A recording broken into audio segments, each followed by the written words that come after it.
আমি বিনয়ের সাথে বলতে চাই, একজন মানুষের যেন আমরা এই সুযোগটা হাতছাড়া না করি।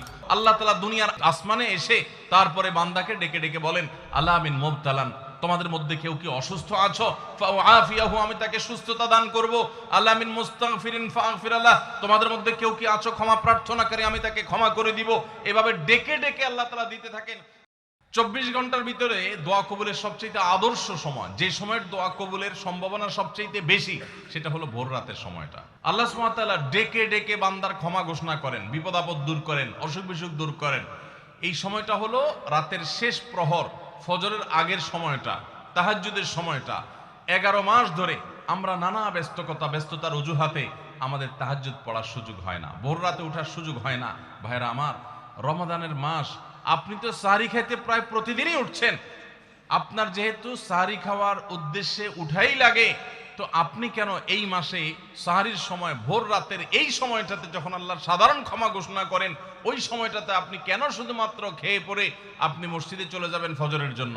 অবশ্যই আপনি সাহরি খেতে উঠলে 2-5 মিনিট সময় বের করে বিশেষভাবে আল্লাহর কাছে দোয়ায় মনোনিবেশ করবেন। আমাদের একটা বড় ভুল হলো সাহরির এই সময়টাকে দোয়ায় আমরা মনোনিবেশ করি না। সম্ভব হলে 2 রাকাত নামাজ পড়েন, 4 রাকাত নামাজ পড়েন। সেটা যদি না পারেন, তো সাহরির খানার শেষে অথবা আগে আপনি আপনার রুমে গিয়ে লাইট বন্ধ করে নিরিবিলি জায়গায় একটু আল্লাহর কাছে হাত তুলে একটু চোখের পানি ফেলে চান, দোয়া করেন। দোয়ার এই সুযোগটা 11 মাস আপনি পান না, রমজান মাসে সাহরির উসিলায় পেয়েছেন, তো আপনি সেই সুযোগটা কেন হাতছাড়া করবেন? আমি বিনয়ের সাথে বলতে চাই, একজন মানুষের যেন আমরা এই সুযোগটা হাতছাড়া না করি। আমি পারতপক্ষে কোনোদিন এই সুযোগটা হাতছাড়া করি না ভাইরা। যেদিন কিছুই করতে পারি না, ওইরকম দোয়া করার সময় হয়তো নাই, কোনো কারণে দেরি হয়ে গেছে উঠতে উঠতে, ওই দিন খাইতে খাইতে মনে মনে দোয়া করার চেষ্টা করি, প্লেটটা ধুইতে ধুইতে দোয়া করার চেষ্টা করি। কারণ মুয়াজ্জিন ফজরের আজান যখন দেন, ওয়াক্ত যখন হয়, তার আগ মুহূর্ত পর্যন্ত আল্লাহ তাআলা দুনিয়ার আসমানে এসে তারপরে বান্দাকে ডেকে ডেকে বলেন, আলা মিন মুবতালান, তোমাদের মধ্যে কেউ কি অসুস্থ আছো, ফাআফিয়াহু, আমি তাকে সুস্থতা দান করব। আলা মিন মুস্তাগফিরিন ফাগফির লাহ, তোমাদের মধ্যে কেউ কি আছো ক্ষমা প্রার্থনাকারী, আমি তাকে ক্ষমা করে দিব। এভাবে ডেকে ডেকে আল্লাহ তাআলা দিতে থাকেন।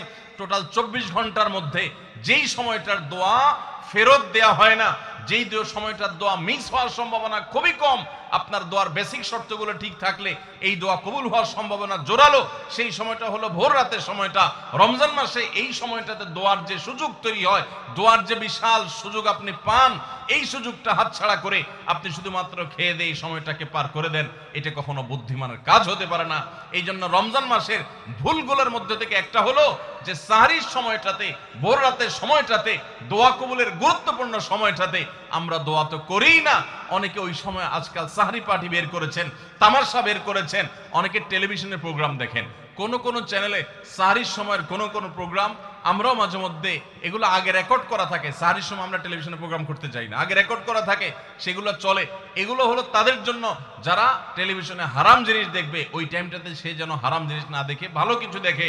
আপনাদেরকে আমরা বলবো, কখনো ওই ভোর রাতের ওই সময় ইসলামিক প্রোগ্রামও দেখতে যাবেন না। আপনি ওই সময়টাতে আল্লাহর সাথে কথা বলবেন, ওই টাইমটা ইবাদতের সময়, ওই টাইমটা দোয়া এবং রোনাজারির সময়। আমরা বেশিরভাগ মানুষ এই ভুলটা করি যে রমজানে আল্লাহর কাছে পাওয়ার এই বিশাল সুযোগ আমরা হাতছাড়া করে ফেলি। আমরা এখন থেকে সাহরিতে উঠলে দোয়া করব তো ইনশাআল্লাহ। আল্লাহ আমাদের সবাইকে তৌফিক দান করুন। অনেকে রোজা রেখে থুতু গিলাটাকে দোষণীয় মনে করেন যে রোজা রেখে বোধহয় থুতু গেলা যায় না, এই জন্য ঘন ঘন থুতু ফেলে দেখবেন অনেকে আছেন। বিশেষ করে নতুন নতুন যখন রোজা রাখে পোলাপান, তখন দেখবেন যে মিনিটে মিনিটে থুতু ফেলে, আছে না নেই? এই ঘন ঘন রোজা রাখে, আপনার থুতু ফেলে কেন? কারণ মনে করতেছে থুতু গিললে তার রোজা ভেঙে যাবে। ভাই, থুতু যদি আপনি না গিলেন, আপনি বাঁচবেন? থুতু না গিললে কেউ বাঁচবে? যতই আপনি থুতু ফেলেন, আপনার থুতু তো কিছু না কিছু ভিতরে যাবেই। যদি না যায়, গলা শুকিয়ে গেলে তো আপনি মরেই যাবেন। তো এই জন্য এটা একটা ভুল যে আমরা মনে করি থুতু ফেলা লাগে। রোজা রেখে রোজার কারণে এক্সট্রা কোনো থুতু ফেলার দরকার নাই। আপনার মুখে বালু চলে আসছে, একটা মশা ঢুকে গেছে, আপনি রোজা আছে, এটা যেন ভিতরে না যায়, সেজন্য থুতুটা ফেলে দিলেন, এটা ভিন্ন কথা। আপনি বেসিনে গিয়ে ফেলে আপনি একটু পানি ঢেলে দিলেন। কিন্তু রোজা রেখে ঘন ঘন থুতু ফেলতে হবে, থুতু গিলা যাবে না, এরকম কোনো কথা নাই। এটা আমাদের একটা ভুল, রমজান কেন্দ্রিক একটা ভুল। আমরা বেশিরভাগ মানুষ রমজান মাসে ফজরের নামাজ পড়ে এসে ঘুম দেই। আপনার যদি রাতে ঘুম না পুরে আবার দিনে ডিউটি থাকে, ঘুম একটু যদি যাওয়াই লাগে, তো ফজরের পর পর ঘুমাবেন না। আলহামদুলিল্লাহ আমাদের বাসায় আমরা এটার প্র্যাকটিসটা প্রতি বছর খুব হার্ডলি করার চেষ্টা করি। ফজরের পর পর কোনো ঘুম নেই, ফজরের পর একটু কোরআন তেলাওয়াত করেন। প্রথম প্রথম চোখ ভেঙে আসবে, কারণ আপনি ভোর রাতে উঠছেন, অভ্যাস নাই। তো যাতে চোখে ঘুম না আসে সেজন্য নানান বুদ্ধি বাইর করেন, করে ঘুম দূর করেন, একটু উঠবস করেন। ওই টাইমে বসে ফজরের পরে আপনি তেলাওয়াত করেন, জিকির আজকার করেন, সকাল সন্ধ্যার দোয়াগুলো পড়েন, একটু দোয়া করেন, রমজানের কিছু আমল করেন। এশাকের নামাজের ওয়াক্ত হয়ে গেছে, 2 রাকাত নামাজ পড়ে এরপর আপনি পারলে দরকার হলে শুয়ে যান, কিন্তু ফজরের পর পর শুয়ে যাবেন না। এটা একটা ভুল, কারণ নবী করিম সাল্লাল্লাহু আলাইহি সাল্লাম সকালের এই সময়টার জন্য দোয়া করেছেন, আল্লাহুম্মা বারিক লি উম্মতি ফি বুকুরিহা, আল্লাহ আমার উম্মত জন্য সকালের সময়টাতে বরকত দান করুন। আর ওই সময় আপনি ঘুমায় থাকছেন। তো রমজান মাসে আমরা এটা একটা ভুল করি, এটা আমরা করব না যথাসম্ভব। আমরা যারা নিয়মিত আজানের জবাব দেই, আজানের জবাব দেওয়া একটা আমল, আপনারা জানেন তো, মুয়াজ্জিন যা বলে তার সাথে সাথে তা বলা, তার পরপর সেটা বলা। মুয়াজ্জিন যখন আল্লাহু আকবার বলে, তখন আপনিও আস্তে আস্তে করে আল্লাহু আকবার বলবেন। মুয়াজ্জিন আবার যখন আল্লাহু আকবার বলবে, আপনিও আল্লাহু আকবার বলবেন। মুয়াজ্জিন যখন আশহাদু আল্লা ইলাহা ইল্লাল্লাহ বলবে, আপনিও আশহাদু আল্লা ইলাহা ইল্লাল্লাহ বলবেন। মুয়াজ্জিন যখন আশহাদু আন্না মুহাম্মাদুর রাসূলুল্লাহ বলবে, আপনি কি বলবেন? আশহাদু আন্না মুহাম্মাদুর রাসূলুল্লাহই বলবেন। অনেকে সাল্লাল্লাহু আলাইহি সাল্লাম পড়ে, সাল্লাল্লাহু আলাইহি সাল্লাম পড়বেন হলো আজানের শেষে, কিন্তু আজান চলাকালীন আশহাদু আন্না মুহাম্মাদুর রাসূলুল্লাহই বলবেন। সহিহ মুসলিমের আজানের জবাব দেওয়ার অধ্যায়ে পরিষ্কারভাবে নবী সাল্লাল্লাহু আলাইহি ওয়াসাল্লাম শিক্ষা দিয়েছেন। ইমাম মুয়াজ্জিন যখন বলবে ইযা ক্বালা আশহাদু আন্না মুহাম্মাদুর রাসূলুল্লাহ ফাকুলু আশহাদু আন্না মুহাম্মাদুর রাসূলুল্লাহ, তখন আমরা আশহাদু আন্না মুহাম্মাদুর রাসূলুল্লাহ বলবো। এরপর হাইয়া আলাস সালাহ হাইয়া আল ফালাহ যখন বলবে, তখন লা হাওলা ওয়ালা কুওয়াতা ইল্লা বলবো। এরপর আল্লাহু আকবার বললে তাই বলবো, লা ইলাহা ইল্লাল্লাহ বলার সময় তাই বলবো। তারপরে আজানের জবাব দেবো, দুরূদ পড়বো, দোয়া পড়বো। এই যে আজানের জবাব, এটাতে লাভ হয় কি জানেন? মুয়াজ্জিন আজান দিয়ে যেই সওয়াব পায়, আজানের যারা মুখে জবাব দেয়, মুয়াজ্জিনের সাথে সাথে বলে, তাদেরকে আল্লাহ তাআলা সমপরিমাণ সওয়াব দান করে। আর মুয়াজ্জিন কি পরিমাণ সওয়াব পায় সেটা কি জানেন? কোন মুয়াজ্জিন যদি আল্লাহকে খুশি করার জন্য আজান দেয়, দুনিয়ার উদ্দেশ্য তার কাছে না থাকে, বরং আল্লাহকে খুশি করাটাই তার উদ্দেশ্য থাকে, তাহলে এই মুয়াজ্জিনের ফজিলত হলো, ওই মুয়াজ্জিনের আজান শুনে যত মানুষ মসজিদে আসবে, ওই ওয়াক্ত নামাজে যত মানুষ শামিল হবে, সবাই যে পরিমাণ সওয়াব পাবে, যার যার অ্যাকাউন্টে যাবে, বোনাস হিসাবে সবার সমপরিমাণ সওয়াব মুয়াজ্জিনকে দেওয়া হবে। আর আপনি মুয়াজ্জিনি না করে শুধু আজানের জবাব দিলেও সেই মর্যাদা বোনাস হিসেবে আল্লাহ তাআলা আপনাকে দান করবেন। এই হাদিসের ফজিলত একবার আরো 10-12-13 বছর আগে কোন এক জায়গায় আমি বলেছিলাম, সৌদি আরবে থাকতে।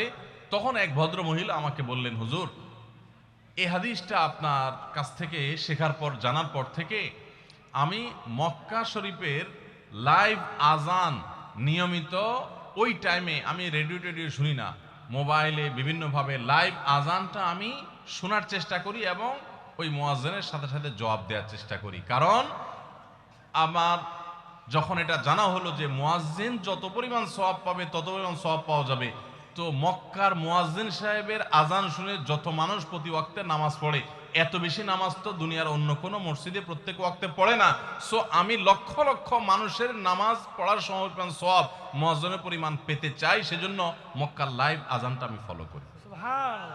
আমি অবাক হয়ে গেলাম, মানুষ আল্লাহর সন্তুষ্টির জন্য কত ভাবে চেষ্টা করে, অথচ আমরা হেলায় হারিয়ে ফেলি। আপনার মহল্লার যে আজানটা সবার আগে আপনার কানে আসে, আপনার মহল্লার আজান, ওটা জবাব আপনি দিবেন, এরপর বাকিগুলো আপনি দিতে পারলে দিবেন, না দিতে পারলে না। এই যে আজানের জবাব, এই আজানের জবাবটা আমরা অনেকে 12 মাসে একটু আধটু দেওয়ার চেষ্টা করলেও রমজান মাসে মাগরিবের নামাজের আজান, এটার জবাব নিয়মিত আজানের জবাবকারীরাও দেয় খুব কম। এটা রমজানের একটা ভুল। কেন দেয় না?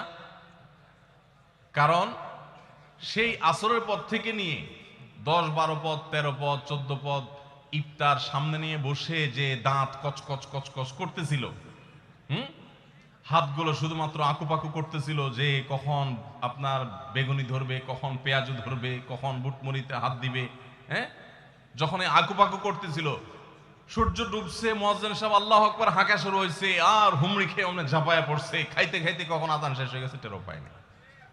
ঠিক না ঠিক? আপনি খান, ওয়াক্ত হয়ে গেছে, সাথে সাথে আপনি খেলেন, আজান শুনলেন, সাথে সাথে আপনি খেলেন, ভালো কথা। একটু মুখে দিয়ে খেতে খেতে, খাওয়ার ফাঁকে ফাঁকে মুয়াজ্জিনের আজানের জবাবটা দিয়ে ফেলেন। কিন্তু ম্যাক্সিমাম মানুষ আমরা এই ভুলটা করি। আমি খেয়াল করে দেখেছি, যারা নিয়মিত আজান দেয় তারাও আজানের জবাব দেয়, তারাও দেখেছি এটা করে না, অর্থাৎ ভুল হয়ে যায়। তাহলে আমরা লক্ষ্য করব তো ইনশাআল্লাহ, মাগরিবের সময় ইফতারের ফাঁকে ফাঁকে আমরা আজানের জবাব দিয়ে দিব। আসুন্নাহ ফাউন্ডেশন, উম্মার স্বার্থে সুন্নাহর সাথে।